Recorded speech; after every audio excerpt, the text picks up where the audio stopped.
வணக்கம் மக்கள், this is Vijay Pranesh. இன்னைக்கு என் கூட இருக்கிற ஒரு ஸ்பெஷல் கெஸ்ட் யாரு அப்படின்னா, எந்த நடிகனுக்கும் சமூக அக்கறை இல்லாத நடிகைங்க யாரை வேணா எடுத்துக்கோங்க. ஒரு காலத்து செந்தில்னே சொல்றதுக்கே எனக்கு பிடிக்காது. எங்கே அநியாயம் நடந்தாலும் தட்டி கேட்கக்கூடிய தைரியம் இல்லை. ஓகே, அதனால் வந்த விளைவு தான். கட்சிக்காரன் மட்டும்தான் சொல்லி ரொம்ப நாய்களாம் உள்ள வருது, கொஞ்சம் கேட்டு போட்டு கொடுங்க. இன்னும் டென்ஷனாக என்ன பண்ணிட்டான் அந்த ஜட்ஜு ஜெயமணி, நடிகர் ஜெயமணியும் மாறி மட்டும் வந்து என்னைய வந்து அவதூறாக பேசுகிறான்னு சொல்லி வந்து ஸ்டேஷனில் போய் ரிப்போர்ட் கொடுத்துட்டான். இருக்காரு நம்ம நைட்டு 12-2 மணிக்கு வந்து போலீஸ் கதவை தட்டுறான். நீ வா, உங்களுக்கு எதுக்கே வர, நான் என்னையா பண்ணேன்?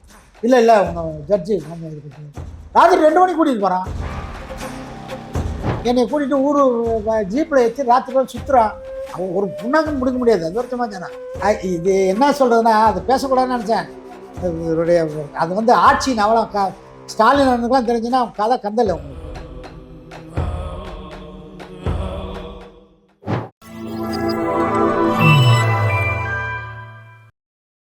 டேக் ஒன் சேனல் நேயர்களுக்கு வணக்கம். என்னை சிங்கத்தில் வந்து போலீஸாக பார்த்துருப்பீங்க, திருப்பாச்சி சிவாசியில் ரவுடியாக பார்த்துருப்பீங்க, அதே மாதிரி வானப்புத்த போலியில் அதாவது சாமியாராக பார்த்துருப்பீங்க. இப்போ வந்து என்னை நேராக பார்க்குறீங்க, ரொம்ப சந்தோஷம்.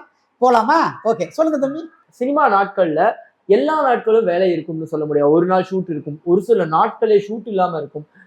ஷூட் இருக்கிறனால பிரச்சனையே இல்லைப்பா, நடிச்சுட்டு வருவோம், அதுக்கான அமௌண்ட் வரும், நம்ம பாட்டுக்கு நம்ம லைஃப் ரன் பண்ணிட்டு இருப்போம். ஷூட் இல்லாத நாட்கள்ல என்னடா நம்ம இருந்த வேலையை விட்டுட்டோம், இப்போ இதுக்கும் வந்துட்டோம், ரெண்டுத்துக்கும் நடுவில் மாட்டிட்டோமேன்னு யோசிச்சதெல்லாம் உண்டா சார்? நான் வந்து என்னென்னா சினிமாவுக்காக எல்லாம் சென்னைக்கு வரல. சரி, சினிமாவுக்கு நம்மளுக்கு சம்மந்தமே கிடையாது. எனக்கு ஒரு சின்ன ஒரு பிரச்சனை. நான் வந்து எப்போவுமே வந்து பொது பிரச்சனைக்கு எங்கே அநியாயம் நடந்தாலும் தட்டி கேட்கக்கூடிய தைரியம் உள்ளது. ஓகே, அதனால் வந்த விளைவு தான். அது போக நான் ஒரு நடிகன், ஏதோ ஏனோ தானே வந்து எது நம்மளுக்கு என்ன வந்தால் போதும், எங்கள் வீட்டு சாப்பிட்டு போய் இந்த வீட்டில் குடியிருக்கவும் கிடையாது. நான் இப்போ இருக்க நடிகர்லாம் என்ன பண்ணுறாங்க, எந்த நடிகனுக்கும் சமூக அக்கறை இல்லாத நடிகைங்க யாரை வேணா எடுத்துக்கோங்க. வடிவேலுக்கு சமூக அக்கறை இருக்கா? இருக்கா? வேற எந்த நடிகனுக்கான சமூக அக்கறை இருக்கா?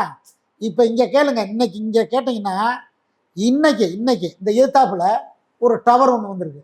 ஒருத்தன் வந்து ஒரு அண்ணா யூனிவர்சிட்டியில் ஒரு ப்ரொஃபஸர் படித்தவங்க ஒரு இடத்த ஸ்கூல் இடத்த வாங்கிட்டு டவர் கட்டியிருக்காங்க. அந்த இப்போ போனீங்க, இப்படி போனீங்கன்னா 300 அடி நிற்கிது பாருங்க. 380 அடியா 106 அடியா நிற்கிறான். மக்களை பூரா திரட்டி போய் ஸ்ட்ரைக் பண்ணி அந்த தடுத்து நிறுத்தேன். பார்க்கு போகிறோம் டெய்லி காலையில். இந்த ஃபீனிக்ஸ் பக்கத்தில் ஒரு பார்க் இருக்குது. டெய்லி மார்னிங் வாக்கு போவோம். அப்போ வாக்கு போகும்போது அந்த பார்க் ஓப்பனாக இருந்துச்சு. நாங்கள் தான் சொல்லி கட்சிக்காரங்கலாம் சொல்லி ரொம்ப நாய்களாம் உள்ளே வருது, கொஞ்சம் கேட்டு போட்டு கொடுங்க அப்படின்னு சொல்லி கேட்டு போட்டு கொடுத்தாங்க. அப்போ அங்கே இருக்க நாங்கள் இந்த நடைபாதை நண்பர்கள்லாம் சேர்ந்து ரைட்டுங்க நம்ம கோட்டை க்ளோஸ் பண்ணி நம்ம நாய் வராமல் பார்த்துக்கலாம்னு சொல்லி அப்போ தான் பேசிக்கிட்டு கேட்டு போட்ட 1 நாள் 2 நாள் அதில் நாங்கள் நடந்து வந்துக்கிட்டு இருக்கோம். நடந்து வந்துட்டு இருக்கும்போது ஒவ்வொரு தடவையும் கேட்டை மூடிட்டு போவோம். 2 கேட்டு இருக்கும், மூடிட்டு போவோம். அப்போ நான் எல்லாம் வாக்கியம் முடிச்சுட்டு நம்ம உட்காந்துருக்கேன். ஏன்னா அது கட்டாயம் சொல்லி ஆகணும், சின்ன பிரச்சனை தான். வாக்கியம் முடிச்சு உட்காந்துருக்கேன். உட்காந்த உடனே ஒருத்தர் வர்றாரு, கேட்டை திறந்துட்டு வர்றாரு. மூடாமல் வந்தார். சார் கொஞ்சம் அந்த கதை அந்த கேட்டை முடியுங்க சார் அப்படின்னு. அப்படியே பார்க்குறோம், திருப்பி அவர் பேசாமல் வர்றாரு. நான் ஒரு ஜட்ஜுன்றாரு. பிரச்சனையே வந்தால் அவர் ஜட்ஜாக இருந்திருக்காரு. நம்ம இப்போ நார்மலாக வர்றவங்க நம்மளுக்கு இந்த ஜட்ஜுனா நெத்திலே ஒட்டியிருக்கு, நான் ஜட்ஜுன்னு எழுதி விட்டுருக்கா யாருன்னு தானே. ஏன் சார் அது என்ன சார் நான் என்ன சொல்லி நான் பேசிட்டு நான் கடந்து வந்துடுறேன். பக்கத்தில் ஒரு பெரியவர் ஒருத்தர் வயசானவர் கோயம்புத்தூர்காரரு மாரிமுத்துன்னு. ஏனுங்க அவர் என்னங்க பேசிட்டாருங்க, என்னங்க கேட்டு தானே முடிவுன்னு சொன்ன. 2 பேரும் பேசிகிட்டே போயிட்டாங்க. 2 பேருக்கு சண்டை வந்துருச்சு. நம்ம கேட்ட வேற 2 பேருக்கு சண்டை வந்துருச்சு.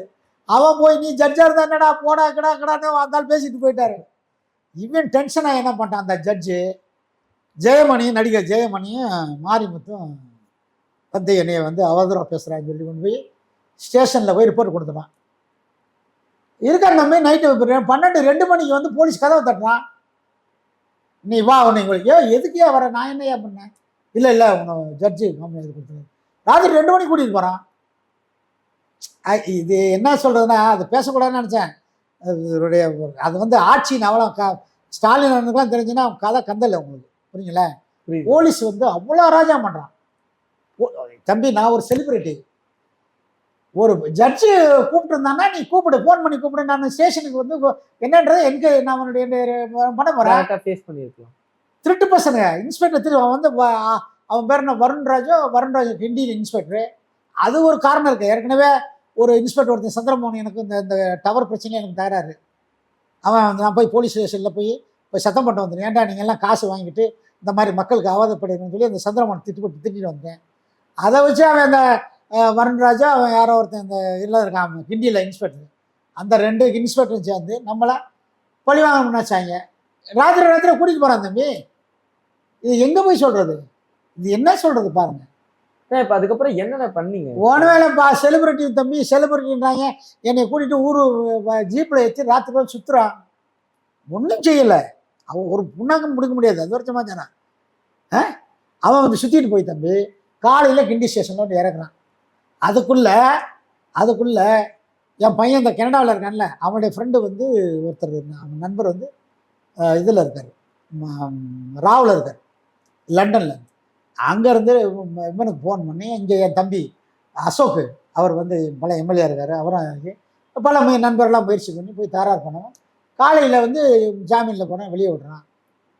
இந்த மாதிரி நான் வந்து ரொம்ப தைரியசாலி, எதுக்கும் பயப்பட மாட்டேன், எதுக்கும் அஞ்ச மாட்டேன். ஏன்னா நம்ம நெஞ்சில் வந்து நான் தம்பி நேர்மை இருக்குது, நியாயம் இருக்குது. கடவுள் புண்ணியத்தில் கஷ்டமான குடும்பத்தில் வந்தோம். சாப்பாட்டுக்கு எங்கள் அப்பா வந்து ஒரு விவசாயி, ஒரு மாட்டு வண்டியில் நெல் மூட்டை ஏற்றி மதுரை கிட்டத்தட்ட ஒரு 30 கிலோமீட்டருக்கு போனால் காசு கிடைக்கும். அந்த காசை வச்சு எங்களையா படிக்க வச்சார். படித்தான், வெளியே வந்தேன், சம்பாதிக்கணும்னு ஒரு வெளி வந்துச்சு. பல பிஸ்னஸ் பண்ணேன், சினிமாவோட இல்லைங்க. நான் வந்து இந்த இதில் வந்து சென்னையில் ஆட்டோ ஓட்டியிருக்கேன், லாரி வாங்கியிருக்கேன், ஃபைனான்ஸ் கம்பெனி வச்சுருக்கேன், பிளாஸ்டிக் கம்பெனி வச்சுருக்கேன். அப்புறம் வந்து கன்ஸ்ட்ரக்ஷன், நான் வந்து இந்த ஏரியாவுக்கு வந்து கன்ஸ்ட்ரக்ஷன், எங்கள் அண்ணன் பையன் சதீஷ், அவருக்கு கன்ஸ்ட்ரக்ஷன் தெரியும், அவரை வச்சு கன்ஸ்ட்ரக்ஷன் பண்ணி அந்த கன்ஸ்ட்ரக்ஷனில் சம்பாரித்து தான் அந்த சொத்தெல்லாம் சேர்த்து வச்சுருக்கேன். சினிமாவில் இல்லை, ஆஃபீஸில் கிடையாது, எதுலேயுமே கிடையாது. உருவக்கேலிங்கிறது உங்களுக்குமே நடந்திருக்குறேன், இப்போ வரைக்கும் அது தொடர்ந்துட்டே தான் இருக்கு. ஆக்சுவலி உருவக்கேலி பற்றி உங்களோட கருத்து என்னென்ன? நீங்கள் அப்போ அதுலேருந்து எப்படி? அதெல்லாம் வந்து தமாஷா கடந்து போகணும் தம்பி, தமாஷா கடந்து போகணும். ஆமாம், தமாஷா கடந்து போகணும். இப்போ என்ன சொல்லுவாங்க, என்னோட செந்தில்னு வாங்க, நான் முதல்ல செந்தில் ஐயா அசிங்கம் அப்படின்னு நினைக்க மாட்டேன். எங்கள் அண்ணன் தானே செந்தில், சொல்லிட்டு போடா, சொல்ற சமாதானம். உருவ கேளிக்க சொல்லுவாங்க. புரியுது. ஒரு காலத்து செந்தில்னா சொல்றதுக்கே எனக்கு பிடிக்காது. அப்படியா? ஆமா, என்ன நம்மளை போய் செந்தில்ன்றாங்க. அவர் நம்ம பெரிய அழக மாதிரியே நம்ம அது மாதிரி சொல்ல மாதிரி. அப்புறம் எங்க அண்ணன் அவர் வந்து எங்க சொந்தக்காரர் கூட, பக்கத்து ஊருக்கு ரொம்ப நெருக்கம். அண்ணன் தானே. ஆமா, எங்க அண்ணன் வந்தா, எங்க அண்ணன் தானே அவனு, எங்க அண்ணன் செந்தில் தான், ஆமா சொந்தக்காரன் தான். நீங்க பாத்தீங்கன்னா அதைத்தான் டைரக்டர் விக்ரமன் வந்து அழகா சொன்னார். ஜெயமணி நீ பேசாம இரு.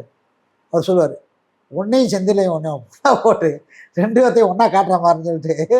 உண்மையா எனக்கு ரொம்ப பிடிச்ச டைரக்டர் வந்து விக்ரமன் சார். ரொம்ப ரொம்ப அருமையான டைரக்டர். கண்டிப்பாக அவர் நல்லா பேசுவார். இல்லை அவர் ஒரு மாதிரி பேசுவார், அவர் ஒரு ஸ்டீலாக பேசுவார். இல்லையா, நீ அப்படி தானே சொல்கிறேன், நீ அப்படி சொல்கிறாங்க சார், நீங்கள் செந்தில்னு சொல்கிறாங்க, அப்படி தானே சொல்கிறாங்க, நீங்கள் வேறு அப்படின்னு சொல்லிட்டு வானத்தை போடல என்னை சாமியாராவும் அவரை முதலாளி. அந்த சீனு தம்பி இன்னைக்கு வரைக்கும் கிராமத்தில் அப்படியே நச்சுன்னு, நீ வானத்தை போல அப்படி கண்டுபிடிச்சிருவாங்க, டிஃபரன்ஷியேட் காட்சி. அப்புறம் அண்ணனோட செந்திலனோட அவதார புருஷன், லக்கி மேனு, நிறைய படங்கள் பண்ணிருக்கேன், நிறைய படம். எனக்கு அந்த டிஸ்அட்வான்டேஜா ஃபீல் பண்ணிருக்கீங்களா? செந்தில்னு சொல்றாங்க, ஆமா, இதனால நமக்கு தனித்தன்மை இல்லையா ஃபீல் பண்ணிருக்கீங்க? 100க்கு 100. அது ஒண்ணு அறிமுகத்துக்கு தான் செந்தில் அண்ணன் மாதிரி இருந்தது. அது இன்ட்ரோடியூஸ், சினிமாவுக்கு இன்ட்ரோடியூஸுக்கு நல்லா இருந்துச்சு. அப்புறம் என்ன பண்ணிட்டான், நான் ப்ரொடியூசர் டைரக்டர்னா அவர் தான் இருக்கால, இவர் என்னது கேட்டான். இப்போ என்னுடைய வளர்ச்சியில கொஞ்சம் அளவுக்கு இன்னும் ரொம்ப ஒரு ரீச். நான் ஏன் மாதிரியெல்லாம் சினிமாவில் எவனுமே ட்ரை பண்ணியிருக்க மாட்டான் தம்பி. என்னுடைய முயற்சி மாதிரி நான் சேலஞ்ச் பண்ணுறேன். அவனாலும் என்னுடைய முயற்சி மாதிரி காலையில் ஒரு டேங்க் ஃபில் பண்ணுவேன். ஒரு என்னுடைய பைக்கில் இன்னைக்கு சொல்கிறேன், இது வரைக்கும் யாருக்கும் டேட்டியாக கொடுத்தது கிடையாது. டேங்கில் பைக்கில் வந்து டேங்க் ஃபில் பண்ணுவேன். எப்போ ரிசர்வ் ஆகுதோ நைட்டு 2 மணியோ 1 மணியோ அப்போ தான் என் வீட்டுக்கு போவேன். என் வீட்டுக்காரர் அழுவா. ஏங்க இல்லடி சும்மா போனேன் ஒரு ஃப்ரெண்டு போனேன்.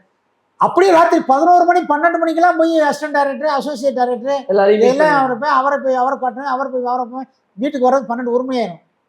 அந்த டேங்க் வாட்டர் பெட்ரோல் பூரா காலியாயிரும். அப்போ எவ்வளோ சுற்றிருப்பேன் பாருங்க. டேங்க் ஃபில் பண்ணி ஆமாம் டேங்க் ஃபில் பண்ணி அந்த மாதிரி எல்லாம் மிகப்பெரிய முயற்சியெல்லாம் எடுத்துக்கிட்டு எனக்கு கிடைச்சது கடவுளுடைய கிஃப்ட். அவ்வளோதான்.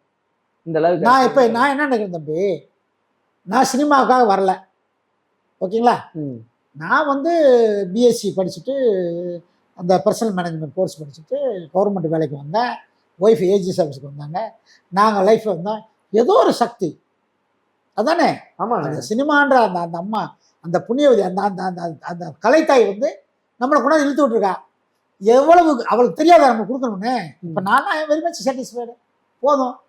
நம்ம வந்து முயற்சிக்கு நம்ம உழைப்புக்கு ஏதோ 10 பேர் தம்பி வரேங்க இந்த குமுதானந்த சேனலில் டேக் பண்ணாது அந்த சேனல்ல இருந்து நான் வந்து யாரும் பேட்டி எதுவும் கொடுக்கல.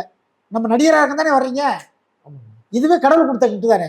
கண்டிப்பாங்க. அப்படின்னு நான் சந்தோஷமா ரொம்ப திருப்தியா இருக்கேன். ஓகே, நான் இந்த ஒரு சந்திப்புக்கு ரொம்ப ரொம்ப நன்றி. உங்க வாழ்க்கை பயணத்துல ஆரம்பிச்சு சினிமாவோட நிலையை பேசி நிறைய விஷயங்கள் பேசுறோம். இந்த ஒரு பேட்டிக்கு ரொம்ப ரொம்ப நன்றி. நான் எந்த பேட்டியில சொல்லாத நிறைய மேட்டர் இந்த மாதிரி சொல்லியிருக்கேன்.